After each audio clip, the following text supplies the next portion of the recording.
विधानसभा उपचुनाव के लिए नामांकन। 4 सीटों पर 13 नवंबर को होगा मतदान। बिहार की 4 विधानसभा सीटों पर होने वाले उपचुनावों के लिए नामांकन की प्रक्रिया शुक्रवार को शुरू होने जा रही है।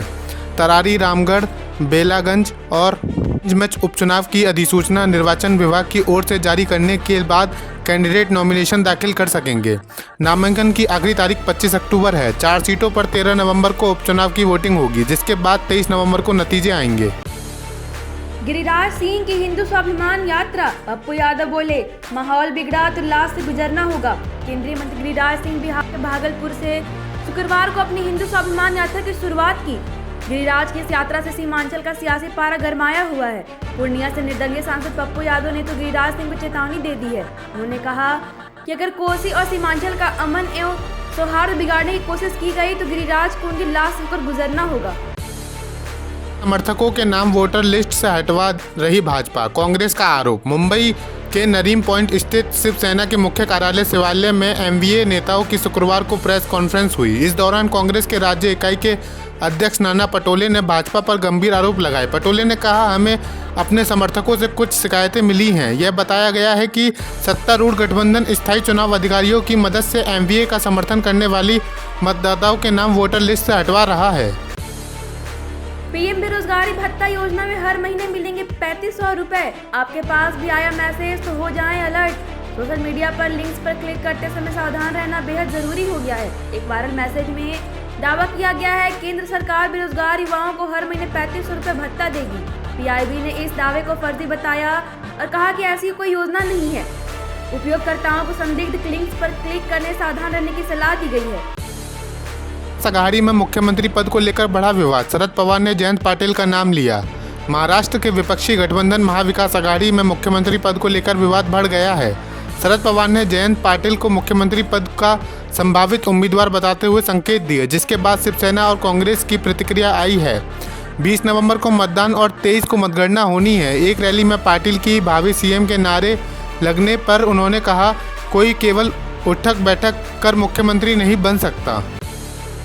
जम्मू कश्मीर में आतंकवादियों ने गैर स्थानीय व्यक्ति की गोली मारकर हत्या। जम्मू कश्मीर के शोपियां में आतंकवादियों ने एक गैर स्थानीय व्यक्ति की गोली मारकर हत्या कर दी। यह घटना जैनापोरा इलाके में हुई, जहां सुरक्षा बल मौके पर पहुंच गए और तलाशी अभियान शुरू कर दिया है। पूरे इलाके की घेराबंदी कर दी गई है। इसी बीच पीड़ित के शव को अस्पताल ले जाया गया, जो बिहार का रहने वाला बताया जा रहा है।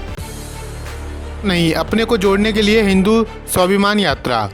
कपाड़ा मंत्री गिरिराज सिंह ने 4 दिवसीय हिंदू स्वाभिमान यात्रा की शुरुआत भागलपुर के बाबा बूढ़ानाथ मंदिर से की। यात्रा के दौरान उन्होंने स्वामी दीपांकर महाराज के साथ सभा को संबोधित किया। दीपांकर महाराज ने कहा कि यह यात्रा किसी के विरोध में नहीं, बल्कि हिंदू समुदाय को एकजुट करने के लिए है। उन्होंने लव जिहाद की घटनाओं पर भी चिंता व्यक्त की और रोक लगाने की जरूरत बताई।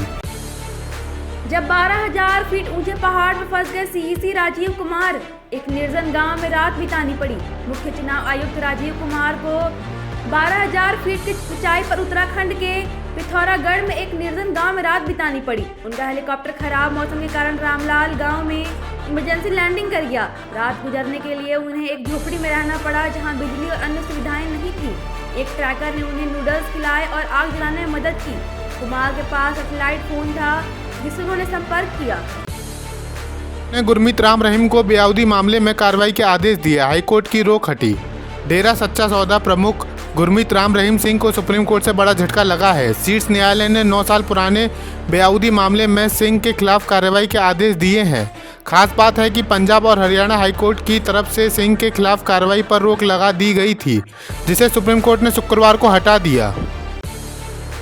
सीएम धामी का निजी सचिव बता ठगे 63 लाख। टेंडर दिलाने के नाम पर धोखाधड़ी। गाजियाबाद के कविनगर थाना क्षेत्र में 52 करोड़ रुपए के ऑफलाइन टेंडर दिलाने के नाम पर कंस्ट्रक्शन कारोबारी ने 63 लाख रुपए हड़पने का मामला सामने आया है। पीड़िता के मुताबिक 2 आरोपियों ने खुद को उत्तराखंड के मुख्यमंत्री का निजी सचिव बताया और टेंडर दिलाने के नाम पर सौदेबाजी देहरादून सचिवालय में की। रकम देकर उन्हें फर्जी वर्क ऑर्डर थमा दिया गया। कविनगर पुलिस ने 4 लोगों के खिलाफ केस दर्ज किया है। जग्गी वासुदेव के आश्रम में नहीं मिली कोई गड़बड़ी। सदगुरु जग्गी वासुदेव ईशा फाउंडेशन को लेकर तमिलनाडु पुलिस के द्वारा सुप्रीम कोर्ट में एक रिपोर्ट सौंपी गई है। इसमें आश्रम में अवैध रूप से बंधक बनाने के कोई सबूत नहीं मिले हैं। आपको बता दें कि आश्रम के खिलाफ जांच मद्रास हाईकोर्ट के 30 सितंबर के आदेश के बाद शुरू हुई। एमवीए में 25 पर मतभेद। महाराष्ट्र विधानसभा चुनाव में 1 महीने से कम समय रह गया है और एमवीए गठबंधन सीटों के बंटवारे पर सहमति बनाने में जुटा है। 288 विधानसभा सीटों में से 263 पर बंटवारा हो गया है, लेकिन 25 सीटों पर मतभेद अभी भी बने हैं। गुरुवार को कांग्रेस, एनसीपी और उद्धव ठाकरे गुट की बैठक हुई, जिसमें प्रमुख नेताओं ने इस मुद्दे पर चर्चा की। विधायकों ने कर दी सीएम वीरेंद्र सिंह को हटाने की मांग। मणिपुर में हिंसा के बीच अब बीजेपी विधायकों ने मुख्यमंत्री एन बीरेंद्र सिंह को हटाने की मांग कर दी है। रिपोर्ट के मुताबिक 19 बीजेपी विधायकों ने प्रधानमंत्री नरेंद्र मोदी को पत्र लिखकर बीरेंद्र सिंह को मुख्यमंत्री पद से हटाने की मांग की है। इसमें विधानसभा के स्पीकर थोकचुम सत्यव्रत सिंह, मंत्री थोगुम विश्वजीत सिंह और युमनाम सिंह भी शामिल हैं। सलमान खान के घर के बाहर बनी अस्थायी चौकी। फिल्म अभिनेता सलमान खान के घर के बाहर सुरक्षा और बढ़ा दी गई है। फिल्म अभिनेता के घर के सामने से आए ताजा फुटेज में नजर आ रहा है कि सामने अस्थायी पुलिस चौकी बना दी गई है। लॉरेंस बिश्नोई गैंग से मिली ताजा धमकी के बाद पुलिस ने यह कदम उठाया। नई धमकी के बाद पुलिस वहां पर 24 घंटे सुरक्षा में तैनात रहेगी। सिंह की हिंदू स्वाभिमान यात्रा शुरू। केंद्रीय मंत्री और भारतीय जनता पार्टी के सांसद गिरिराज सिंह ने शुक्रवार को बिहार के भागलपुर से अपनी हिंदू स्वाभिमान यात्रा शुरुआत की। यात्रा शुरू करने से पहले उन्होंने बाबा बूढ़ानाथ मंदिर में दर्शन करके पूजा और हवन किया। इसके बाद शोभा यात्रा के साथ जिला स्कूल मैदान पहुंचे, जहां उन्होंने जनसभा को संबोधित किया। मंत्री बनते ही एक्शन में अनिल विज। पहले दिन गायब अधिकारियों को लगा दी लताड़। हरियाणा में नायाब सिंह सैनी के नेतृत्व वाली सरकार में मंत्री बनाए गए अनिल विज ने गुरुवार शाम यहां बुलाई गई बैठक में कुछ वरिष्ठ अधिकारियों की अनुपस्थिति पर नाराजगी व्यक्त की। गुरुवार को ही भारतीय जनता पार्टी सरकार में शपथ ली है। कार्यक्रम में प्रधानमंत्री नरेंद्र मोदी, केंद्रीय मंत्री नितिन गडकरी, एनडीए सरकारों के मुख्यमंत्री समेत कई बड़े नेता शामिल हुए थे। की नई कैबिनेट में जाट समुदाय को मिली जगह। हरियाणा की नई कैबिनेट में जाट समुदाय को भी स्थान मिला है, जबकि चुनाव में जाट कांग्रेस के साथ थे। भाजपा में ओबीसी, दलित, अहीर और गुज्जर के साथ जाटों को साधने का प्रयास किया। सैनी कैबिनेट में 2 जाट मंत्री श्रुति और पानीपत ग्रामीण से विधायक महिपाल डाड़ा शामिल हैं। डाड़ा पिछले सैनी सरकार के भी मंत्री थे, जबकि बल्लभगढ़ से विधायक मूलचंद शर्मा भी फिर से मंत्री बन रहे हैं। नेशनल कॉन्फ्रेंस विधायक हिलाल अकबर लोन पर राष्ट्रगान अपमान का आरोप, पुलिस ने लिया संज्ञान। नेशनल कॉन्फ्रेंस के विधायक हिलाल अकबर लोन पर राष्ट्रगान के अपमान का आरोप लगा है। जम्मू कश्मीर पुलिस ने इस मामले का संज्ञान लिया है, जिसमें लोन ने उमर अब्दुल्ला के शपथ ग्रहण समारोह के दौरान राष्ट्रगान बजाने पर खड़े नहीं हुए। इस घटना का वीडियो सोशल मीडिया पर वायरल हो गया। इसके बाद लोगों ने कार्रवाई की मांग की है। दुश्मनी मोल लेकर ट्रूडो ने कर दी बड़ी गलती। भारत को अपना दुश्मन बनाने के बाद कनाडा के प्रधानमंत्री जस्टिन ट्रूडो की मुश्किलें लगातार बढ़ रही हैं। लिबरल सांसदों ने उनके खिलाफ बगावत कर दी है। आंतरिक राजनीतिक कलह से उनके लिए इस्तीफे से कहीं अधिक गंभीर खतरे की स्थिति उत्पन्न होती जा रही है। एक्सपर्ट्स का मानना है कि अगर वह खालिस्तानी उग्रवाद पर अपना निष्क्रिय रुख जारी रखते हैं तो उनके देश का हाल पाकिस्तान की तरह खतरनाक हो सकता है। सदगुरु के ईशा फाउंडेशन को सुप्रीम कोर्ट से बड़ी राहत। सुप्रीम कोर्ट ने ईशा फाउंडेशन को राहत देते हुए एक मामले को खारिज कर दिया, जिसमें एक पिता ने आरोप लगाया था कि उनकी बेटी के ब्रेन वॉश करके आश्रम में रखा गया और परिवार से वंचित किया गया। अदालत ने कहा कि दोनों बेटियां गीता और लता बालिग हैं और उन्हें अपनी मर्जी से रह रही हैं।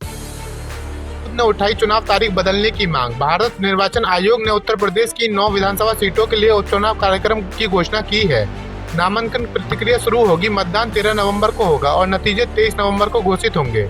यह उपचुनाव मुख्यमंत्री योगी आदित्यनाथ और भाजपा सरकार के लिए महत्वपूर्ण परीक्षा है। भाजपा और रालोद ने चुनाव आयोग से मतदान की तिथि बढ़ाकर 20 नवंबर करने की अपील की है, क्योंकि 15 नवंबर को कार्तिक पूर्णिमा का स्नान पर्व है। यूपी के 37,000 रोडवेज ड्राइवर कंडक्टरों को दिवाली तोहफा।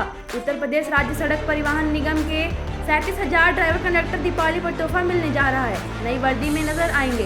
परिवहन निगम हर चालक परिचालकों को 18,000 रुपये वर्दी के लिए मिलेंगे। इस पर करीब 6.70 करोड़ रुपए खर्च होंगे। 1 से 2 दिन के अंदर ड्राइवर कंडक्टरों के खाते में पैसे ट्रांसफर कर दिए जाएंगे। के खिलाफ एससी पहुंचे करतार तंवर। दिल्ली हाईकोर्ट ने शुक्रवार को विधायक करतार सिंह तंवर को विधानसभा से अयोग्य ठहराए जाने की चुनौती देने वाली याचिका पर विधानसभा अध्यक्ष कार्यालय से जवाब मांगा है। जस्टिस संजीव नरूला ने विधायक की याचिका पर दिल्ली विधानसभा अध्यक्ष कार्यालय को नोटिस जारी किया और मामले की अगली सुनवाई 9 दिसंबर को तय की गई है। यमुना पर क्या बोले थे केजरीवाल की अब वीडियो देख घेर रही बीजेपी। दिल्ली में वायु प्रदूषण बढ़ाने के साथ ही यमुना में झाग वाली तस्वीरें वायरल हो रही हैं। छठ पूजा से पहले बड़े अमोनिया स्तर को लेकर भाजपा ने दिल्ली सरकार की घेराबंदी की है। भाजपा ने अरविंद केजरीवाल का एक पुराना वीडियो पेश किया जिसमें उन्होंने 2025 से पहले यमुना साफ करने का वादा किया था। भाजपा पूछ रही है केजरीवाल कब अपनी बात पर खरे उतरेंगे। कम करना नहीं चाहती आप, बीजेपी का दिल्ली सरकार पर वार। दिल्ली में दमघोट प्रदूषण की वजह से लोगों को सांसों पर संकट छाया हुआ है। वहीं इस पर राजनीति भी शुरू हो गई है। भारतीय जनता पार्टी भाजपा ने दिल्ली में बढ़ते प्रदूषण को लेकर आम आदमी पार्टी पर हमला बोला है। भाजपा सांसद मनोज तिवारी ने आप सरकार पर पिछले 10 सालों में प्रदूषण कम करने में विफल रहने का आरोप लगाया है। भाजपा के राष्ट्रीय प्रवक्ता शहजाद पूनावाला ने कहा कि दिल्ली एक जहरीली गैस चैम्बर बनती जा रही है और इसके लिए आपकी नीतियों को जिम्मेदार ठहराया। नीतीश और चिराग को भी झारखंड में सीटें, बीजेपी ने कर दिया बंटवारा। झारखंड विधानसभा चुनाव के बाद एनडीए गठबंधन के सीट बंटवारे का ऐलान कर दिया है। नीतीश कुमार की पार्टी जेडीयू को 2 सीटें जबकि चिराग पासवान की एलजेपी को 1 सीट मिलेगी। इन चुनाव में एनडीए गठबंधन में आजसू भी है। आजसू को कुल 10 सीटों पर चुनाव लड़ेगी। बाकी की बची हुई सभी सीट पर भारतीय जनता पार्टी चुनाव लड़ेगी। चुनाव के लिए जेकेएलएम की तीसरी लिस्ट, 2 और प्रत्याशियों का ऐलान। जयराम महतो की पार्टी झारखंड लोकतांत्रिक क्रांतिकारी मोर्चा ने अपनी तीसरी लिस्ट जारी कर दी है। झारखंड की वीआईपी सीट में सुमार सिल्ली से देवेंद्र नाथ महतो की पार्टी से उम्मीदवार बनाया है। इस सीट से एनडीए के उम्मीदवार सुदेश महतो भी चुनाव मैदान में उतरने वाले हैं। 3 माह में दूसरी बार रूस जाएंगे पीएम मोदी। प्रधानमंत्री नरेंद्र मोदी इस महीने रूस का दौरा करेंगे। यह 3 महीने में पीएम मोदी का दूसरा रूसी दौरा होगा। पीएम मोदी रूसी राष्ट्रपति व्लादिमीर पुतिन के नियंत्रण पर 22-23 अक्टूबर को कजान में ब्रिक्स शिखर सम्मेलन के 16वें शिखर सम्मेलन में हिस्सा लेंगे। टीसी पॉइंट टेबल में पाकिस्तान ने छोड़ा आखिरी पायदान। पाकिस्तान और इंग्लैंड के बीच खेली जा रही 3 मैचों की टेस्ट सीरीज अब 1-1 से बराबर हो गई है। मुल्तान में दोनों मैच खेले गए। पहला मैच इंग्लैंड ने जीता और दूसरा मैच पाकिस्तान ने जीता है। पाकिस्तान की टीम ने आखिरकार आखिरी पायदान छोड़ दिया है। मुल्तान में मिली जीत से पाकिस्तान की टीम 9वें से 8वें स्थान पर पहुंच गई है। Big boss OTT 3 fame Armaan Malik की गाड़ी का हुआ एक्सीडेंट।